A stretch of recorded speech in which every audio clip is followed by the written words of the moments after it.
नमस्कार दोस्तों, मैं हूँ नई दिल्ली के जंतर मंतर पर और यहाँ पर तमाम निहंग जो हैं धरना प्रदर्शन कर रहे हैं। तमाम कहेंगे सिख समाज के लोग यहाँ पर अपना रोष प्रदर्शन कर रहे हैं। हमारे साथ हैं चरणजीत सिंह चन्नी जी, जो कि इस ये जो आयोजन किया गया है धरने का, उसमें कहीं ना कहीं मीडिया प्रभारी हैं। सर, आज जो धरना प्रदर्शन सिख समुदाय द्वारा किया जा रहा है, तमाम निहंग यहाँ पर मौजूद हैं, क्या प्रमुख मांगे हैं आप? मैम, सबसे पहले हम आपका धन्यवाद करते हैं कि आप आदिवासी समाज, बंजारा समाज और पिछड़े समाज के जो ये लोग आए हुए हैं, आदिवासी लोग आए हुए हैं, उनका प्रोग्राम कवर कर रहे हैं और हमारी बात देश की जनता और सरकार तक पहुंचाने की आपका बहुत बहुत धन्यवाद। देखिए, मुद्दा ये है कि छत्तीसगढ़ के जो बंजारा समाज के लोग हैं, आदिवासी समाज के लोग हैं, उनके साथ छत्तीसगढ़ के सबसे बड़े उद्योगपति नवीन जिंदल, उन्होंने इनकी ज़मीनों पर कब्जे कर लिए। इनकी ज़मीनों पर कब्जे करने के बाद इन लोगों को प्रताड़ित किया गया। जब इन्होंने अपनी मांगें उठाई, इन्होंने पुलिस के पास गए, केस लड़े। छत्तीसगढ़ में पुलिस के पास गए, केस लड़े। तो केस लड़ने, ये मीडिया वालों को देना सबसे पहले ना, मीडिया वाले पूछो, मीडिया को दो पहले, सबको मीडिया को दो, सबको। माफ़ी चाहता हूँ, ज़रा चाय का आ गया था, काट लेना आप इसको। तो उनकी जो प्रॉब्लम थी, उनके साथ उनके रिश्तेदारों के मर्डर किए गए, बलात्कार किए गए, आदिवासियों के लोगों को मार दिया गया, कईयों को अधमरा छोड़ा गया। ये सुमेर पहलवान को अधमरा छोड़ दिया गया। सुमेर पहलवान को कई मतलब बहुत तरीके से एक ही आदमी के दो तरह के कार्ड बना देते हैं, उसको साबित करने के लिए, अपने आप को झूठा साबित सच्चा साबित करने के लिए। और जो छत्तीसगढ़ के वकील हैं, छत्तीसगढ़ के वकील, आप हैरान हो जाएंगे, हाई कोर्ट में नवीन जिंदल के खिलाफ किसी की लड़ने की हिम्मत नहीं है। ज़्यादा पावर वाले व्यक्ति हैं क्या? बहुत ज़्यादा पावर, और बहुत ज़्यादा पावर का मिसयूज। उससे बढ़कर तो नहीं होंगे ना? नहीं, वो कोर्ट के हुए आर्डर हैं इनके पास। कोर्ट के जो आर्डर हो गए हैं, उन पर काम नहीं हुआ। सबसे बड़ी बात आप ये ऑर्डर हुआ है कि उनको ज़मीन वापस दी जाए और अपराधियों को सजा दी जाए। कब का ऑर्डर है? दिया जाए, वो सारे आपको दिखाते हैं। कई आर्डर हैं, एक दो नहीं है। अभी यहाँ पर चढ़त सिंह हैं और वो जर्नल को, वहाँ के मुखिया के पास नहीं गए? वहाँ के मुख्यमंत्री जी के समक्ष जा चुके हैं, हाई कोर्ट के पास, IGD सबके पास जा चुके हैं, राइटिंग में जा चुके हैं, लिखित में जाके वहाँ से हार के आए हैं। तो आपने वहाँ पे धरने नहीं किए? ब्लॉक स्तर पे, जिला स्तर पे? 15 साल से चल रहा है। अब तो यहाँ 20 साल से चल रहा है। 20 साल से कोई भी सुनवाई नहीं। अब यहाँ कर देखिए, मैं इसका कारण क्या है, हमको कारण पर जाना चाहिए। भारत सरकार के कानून में ये लिखा हुआ है, भारत सरकार के कानून में ये लिखा हुआ है कि बंजारा समाज, आदिवासी समाज, ये जितने भी समाज हैं, ये समाज के लोग अपराधी हैं। कौन से पेज पे लिखा है? मैं आपको बता दूंगा, अगर आपने मेरा नंबर लीजिए, मैं बकायदा आपको इसकी कॉपी भेज दूंगा। जो हमने आपको रिलीज भेजी थी, उसमें बकायदा उसका नाम हवाला दिया गया है। कि भाई उसको लिखा हुआ है, जो आपको अगर हमने आपके पास अगर हमारी इन्विटेशन पहुंचा है तो किताब का नाम है, किसमें लिखा है? नहीं, वो तो संविधान में लिखा है। नेहरू जी के पास ये लोग आदिवासी समाज के लोग ये समस्या लेकर गए थे 1952 में। नेहरू जी ने इस पर आवाज उठाई थी, लेकिन पास नहीं किया, दबा दिया। तब से ये फिर दबा पड़ा है। तो आप जब तक अपनी सरकारी कानून की किताब में इनको अपराधी लिखना बंद नहीं करेंगे, तब तक कैसे चलेगा? आप सबसे पहले आदिवासी समाज, बंजारा समाज, ये जितने भी पिछड़ी जातियां हैं, सांसी समाज और सेक्स वर्कर समाज, इनको अपराधी क्यों लिखते हैं? कहाँ लिखा है अपराधी? उनको तो बल्कि आरक्षण का सुविधा दे रखा है। आज मैं आपको एक क्यों दे रहा हूँ, अभी आप जाएंगे, आप गूगल पर चेक करिएगा। आप प्रस्तावना में लिखा हाँ, है, बिल्कुल प्रस्तावना में लिखा हुआ है, आप चेक करिएगा, जरूर चेक करिएगा।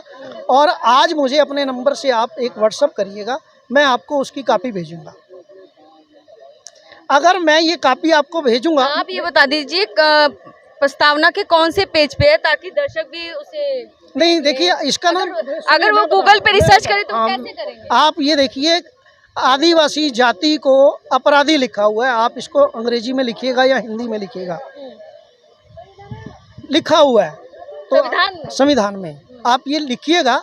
आपके पास अगर ये चीजें लिखी गई हैं तो फिर आरक्षण क्यों दिया गया है? नहीं, आरक्षण तो देखिए, आरक्षण भी बनता, जो संविधान है, अपराधी को आरक्षण कैसे मिल जाएगा? नहीं, वो दे रखा है सरकार ने, उल्टे सीधे काम कर रखे हैं ना। सरकार अपनी बात को तो कभी गलत साबित करती ही नहीं है। वो इधर से कान पकड़े, इधर से कपड़े, ऐसे पकड़े, वो तो अपने आप को सही साबित करती है।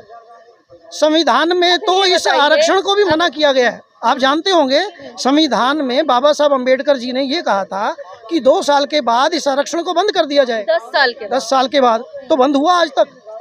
तो कौन से संविधान की बात मानी जा रही है आज? नहीं मानी जा रही ना। अच्छा ये बताइए, आप आरक्षण के खिलाफ आए हैं या फिर आप अपनी समस्याओं के खिलाफ? हम अपनी समस्याओं के खिलाफ आए हैं, हमें आरक्षण से कोई लेना देना नहीं है। हम तो ये कहते हैं कि सभी के अधिकार समान होने चाहिए, सबको समान अधिकार मिलने चाहिए। हमें आदिवासियों को क्यों इतना पिछड़ा रखा हुआ है? हमारे खिलाफ कानून क्यों बने हुए हैं? हमारी बात पुलिस क्यों नहीं सुनती? हमारी बात अदालतें क्यों नहीं सुनती? सब सुनते हैं? नहीं सुनती ना। आपको अभी दिखा तो रहे हैं, हम सारी चीजें हम भेज रहे हैं आपको, आपके मेल आईडी पर, आपके व्हाट्सएप पर अभी आपको भेज रहे हैं। नहीं सुनती। कोर्ट से आदेश पारित हो चुके हैं, वो भी नहीं सुन रही है। अरे कौन से सन में हुआ, क्या पारित हुआ, एक दो नहीं, कौन से जज ने किया? एक मिनट, ये सब तो बताइए। सुमेर पहलवान, इधर आ, अपना वो रिकॉर्ड दिखाओ जो कोर्ट से पास हुए हैं ऑर्डर, जल्दी दिखाओ। अभी दिखाते हैं, दर्शक को दिखाना बहुत अभी जरूरी दिखा है रहे हैं, ना। अभी दिखा रहे हैं। आपने कह दिया। नहीं, देखिए वो तो दुनिया बोलती है, देखिए पता नहीं क्या देखिए, हाँ सबूत है एक अच्छा चीज। ये बताइए सर, आप आदिवासी की बात कर रहे हैं, मुर्मू जी जो है राष्ट्रपति जी के लिए एक आदिवासी महिला खड़ी हो रही हैं, जो कि सत्ता में मौजूद सरकार ने अपने तरफ से उनको खड़ा किया है, तो आप लोगों को खुशी नहीं है? आप लोगों को खुशी नहीं है उनकी? मुर्मू जी खुद राष्ट्रपति पद की उम्मीदवार हैं, इससे पहले वो गवर्नर भी रह चुकी हैं छत्तीसगढ़ की। उन्होंने आदिवासियों के लिए किया ही क्या, ये बताएं ना। मुर्मू जी से भी हम, द्रौपदी जी से पूछते हैं, अपनी बेटी को तो उन्होंने लोकसभा सदस्य बना दिया, लेकिन आदिवासी समाज के लिए उन्होंने क्या किया वो बताएं। मैं राष्ट्रपति पद की उम्मीदवार श्रीमती द्रौपदी मुर्मू जी से सवाल करता हूं, निवेदन पूर्वक, सादर निवेदन पूर्वक, विनम्रता पूर्वक, आप बताएं आपने आदिवासी समाज के लिए क्या किया है? अब राष्ट्रपति बन जाएंगे, क्या पता तब करें। मुझे नहीं लगता। राष्ट्रपति तो वैसे ही स्टैंप होता है, राष्ट्रपति तो स्टैंप लगाने के काम आता है। वैसे भी भारत में आज तक जितने भी राष्ट्रपति हुए उन्होंने तो आज तक कभी कोई प्रश्न उठाया नहीं। उनके समक्ष तो सारी फाइल जाती है। फाइल जाने से क्या होता है, वो तो साइन ही करेंगे, उन्होंने कुछ कर ही नहीं सकते। अच्छा, सारी शक्तियां प्रधानमंत्री, सारी प्रधानमंत्री के पास, भारत सरकार के पास सारी शक्तियां। ये सबूत दिखाइए।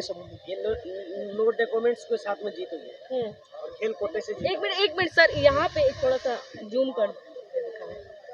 तो ये कौन से जज ने? बता भाई, जज का नाम बता। ये बताएगा, सारा बताएगा।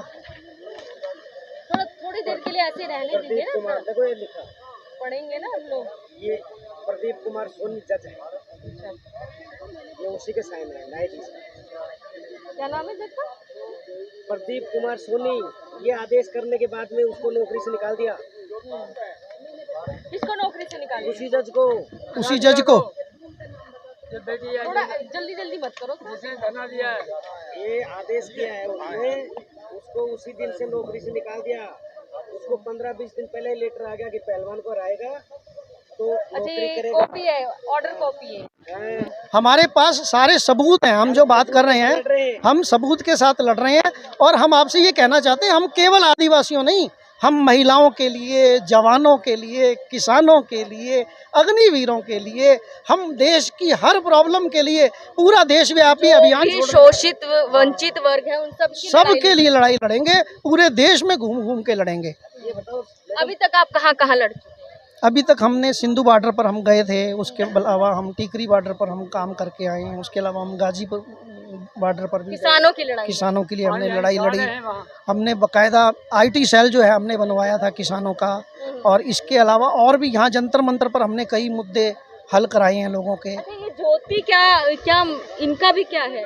वो भी उनका भी उनका भी इसी तरह का मामला है। उनका भी केस वो जीती हुई हैं, वो नहीं आ पाई, लेकिन वो जर्नैल कौर आई हुई है यहाँ पर। तारिका जर्नैल कौर जो है ये आई हुई हैं। एक नहीं आप लोग सोचते हैं कई बार कि सिख समुदाय के लोग निहंग ये आदिवासी कब से हो गए, तो ये दर्शकों को बताइए कि आदिवासी मैं बताता हूँ कैटेगरी में आते जी जी जी जी मैं बताता हूँ आपको। आप देखिए, सनातन धर्म में ब्राह्मण भी है, शूद्र भी है कि नहीं? भी हैं। क्षत्रिय भी है, वैश्य भी है। इसी प्रकार सिख समाज में भी ऐसा ही है। यहाँ पर शूद्र भी हैं, क्षत्रिय भी हैं, यहाँ पर वैश्य भी हैं, यहाँ पर ब्राह्मण भी हैं। इसी प्रकार मुसलमानों में भी ऐसा है। तो सभी धर्मों में क्योंकि लोग जुड़ जाते हैं। अभी जैसे मेरा वीडियो देखकर गुजरात के नाई समाज का पूरा गांव सिख बन गया। जो नाई थे, जो लोगों के बाल काटा यानी करते कि आप लोग कन्वर्ट हुए हैं। कौन? मतलब पहले आदिवासी थे, फिर सिख बन गए आप। सिख कभी कन्वर्ट नहीं होता, हिंदू कन्वर्ट होता है, मुसलमान कन्वर्ट होता है, ईसाई कन्वर्ट होता है। सिख तो हर व्यक्ति पैदा होते ही सिख होता है। अगर आप उसके बाल ना काटो, उसकी आपने बताया ना नाई जो नाई की बात करी है मैंने कि सिख सजे हैं, मैंने सिख कन्वर्ट नहीं बोला है। अच्छा अच्छा, नाई बन गए हैं तो नाई सिख कन्वर्ट में मतलब कन्वर्ट नहीं है। उनको जब पता चल गया कि पाप है बाल काटना, उन्होंने बाल काटना छोड़ दिया। अच्छा, है कि दृष्टि से देखा जाता है। हाँ, इस वजह इस वजह से सिख है, जो सिख है उसकी पकड़ी अच्छा, होती आज है। आप आपकी प्रमुख मांगे क्या है? प्रमुख मांगे पहले तो जी इनके अधिकार, जरनैल कौर के, सुमेर पहलवान के और जितने भी शोषित समाज के जो अधिकार हैं उनको वापस मिले। और अग्निपथ योजना ये वापस की जाए, किसानों को MSP मिले, जवानों को रोजगार मिले, महिलाओं के प्रति कोई भी अपराध हो 3 महीने के अंदर वो सिद्ध होना चाहिए। महिलाओं के ऊपर तेजाब फेंकना, महिलाओं की चैन खींचना, महिलाओं के साथ बलात्कार करना, महिलाओं के साथ कुछ भी अपराध करने पर मैक्सिमम 3 महीने। आप ये खाली आदिवासी महिलाओं के लिए मांग कर रहे हैं? देश की महिलाएं, सभी महिलाएं हमारी माताएं। ये कैसे संभव होगा? थाने जाते हैं तो FIR दर्ज नहीं होता है, FIR दर्ज हो गया तो कहीं ना कहीं जो दोषी पक्ष होता है वो साठगांठ कर लेता है पुलिस से। तो कानून गलत है ना। कैसे संविधान उसको में न्याय कमी है, मिलेगा? संविधान में कमी है, कमी है कहीं? संविधान तो जब तक जज के किसमें पास कमी है? जाएंगे तब तक तो नहीं, कमी कहाँ है? फिर कमी कहाँ है? हम जनता से पूछते हैं, आप बताएं फिर कमी कहाँ है? हमारे देश के IAS, IPS, IFS, IRS तनख्वाहें तो सब ले रहे हैं ना। प्रधानमंत्री भी तनख्वाह ले रहे हैं, मंत्री भी तनख्वाह ले रहे हैं, विधायक, कानून पढ़ाए जाते हैं, सब कुछ पढ़ाया जाता है, सब तनख्वाहें ले रहे हैं, काम नहीं कर रहे। तो काम नहीं कर रहे तो क्या ये देशद्रोही हैं कि नहीं है? तो उनके साथ क्या होना चाहिए? देशद्रोह का मुकदमा सब पर दर्ज करके सबको जेल में डालना चाहिए। इन सब पर जितने प्रधानमंत्री हुए आज तक, कोई नहीं करता। ये सभी प्रधानमंत्री, वित्त मंत्री, सभी गृह मंत्री आज तक 1947 से लेकर अब तक के सभी पर देशद्रोह का मुकदमा डालकर इनको जेलों में डालना चाहिए। इनकी पेंशनें बंद होनी चाहिए सभी की। लेकिन आपने कहा IPS, IAS ये कहीं ना कहीं गड़बड़ी करते हैं तो उनके ऊपर दबाव भी तो होता है ना सर। तो वो तनख्वाह किससे लेते हैं? जनता से। जनता से। तो दबाव किसका होना चाहिए? तो जब दबाव किसका होना चाहिए? तो नेता का होता है ना जो मौजूद नहीं नहीं, क्यों? नेता तनख्वाह देता है? तनख्वाह कौन देता है? पैसा कौन देता है? कैसे घर घर तक उन लोगों तक हम पहुंचाएं? अभियान छेड़ रहे हैं पूरा 543 सीटों पर हम इलेक्शन लड़वाएंगे 2024 में। हम आपके माध्यम से सभी से निवेदन पार्टी के तत्वधान पार्टी की बात बाद में करेंगे, हमें कैंडिडेट दीजिए, हम पार्टी की बात बाद में करेंगे। अच्छा, आपको भी हम कैंडिडेट नॉमिनेशन के लिए पैसे भी हम देंगे। हमें सिर्फ कैंडिडेट दीजिए, योग्य कैंडिडेट, पैसा हम खर्चेंगे। पैसे की चिंता मत करें, पैसा बहुत है हमारे पास। कौन सा वाला चुनाव लड़वाएंगे? लोकसभा का 2024 का। हमें पूरे देश से कैंडिडेट दीजिए। आप मेरा नंबर डाल दीजिएगा। आज प्रधानमंत्री जी से नंबर बता दीजिए। मेरा नंबर है 9213247209। आप जब भी कहीं से भी इलेक्शन लड़ना चाहें हमारे पास आएँ, योग्य प्रतिनिधि लेके आएँ, हम उसका नॉमिनेशन का पैसा भी भरेंगे। हम ये खुली घोषणा कर रहे हैं, खुला ओपन आपको सबको निमंत्रण देते हैं कि आप आएँ और देश को सुधारने में, देश की व्यवस्था करने में हमारी मदद करें। लास्ट में आप किससे आज मेमोरेंडम किसे देंगे? बोले सिया काल। मेमोरेंडम आज किसे देंगे? प्रधानमंत्री को, राष्ट्रपति को, गृह मंत्री को, गृह सचिव को, मुख्यमंत्री छत्तीसगढ़, उपराज्यपाल छत्तीसगढ़, पुलिस कमिश्नर छत्तीसगढ़। आज भी आपकी ये प्रमुख मांगे जो है सरकार नहीं सुनती है, तो आप लोग क्या 15 दिन बाद शुरू कर देंगे परमानेंट धरना। कहाँ करेंगे ये? यहाँ भी करेंगे और पूरे देश में करेंगे। यहाँ भी यहाँ भी करेंगे, पूरे देश में भी पंजाब, हरियाणा, यूपी, एमपी, जिसे भी कहोगे वहाँ जाएंगे, सब जगह करेंगे। तुम हमारे बेटे जैसे हो, हम आपकी बच्चे ही आपके? हाँ, हम तुम्हारे साथ हैं। जब हमारे को बुलाओगे हम भी आएंगे। हम लड़ेंगे। अच्छा, पत्रकारों के लिए? पत्रकारों के लिए भी। पत्रकारों को हम ये कहते हैं, देखिए पत्रकार, मैं एनडीटीवी के पत्रकारों को पत्रकार नहीं मानता, मैं जी टीवी के, आज तक के टीवी के पत्रकारों को पत्रकार नहीं मानता। मैं इन लोगों को पत्रकार मानता हूं जो खुद जाते हैं, अपना खर्चा करते हैं, अपना पैसा लगा के आए हुए हैं, अभी भी अपनी मोटरसाइकिल, स्कूटर, कार पर आए हैं, अपने पैसे से काम कर रहे नहीं है सर, ना मोटरसाइकिल है, कुछ भी नहीं। जो भी देखिए, साइकिल मोटरसाइकिल भी नहीं है, मेट्रो से आए हैं, पैसा खर्च के आए हैं, बस में आए हैं। बस में आए हैं। और एक महिला है, एक यंग महिला है। मैं ये कहता हूँ ऐसे सभी पत्रकारों को सरकार की तरफ से कम 30,000 रुपये महीना तनख्वाह देनी चाहिए, सभी पत्रकारों को।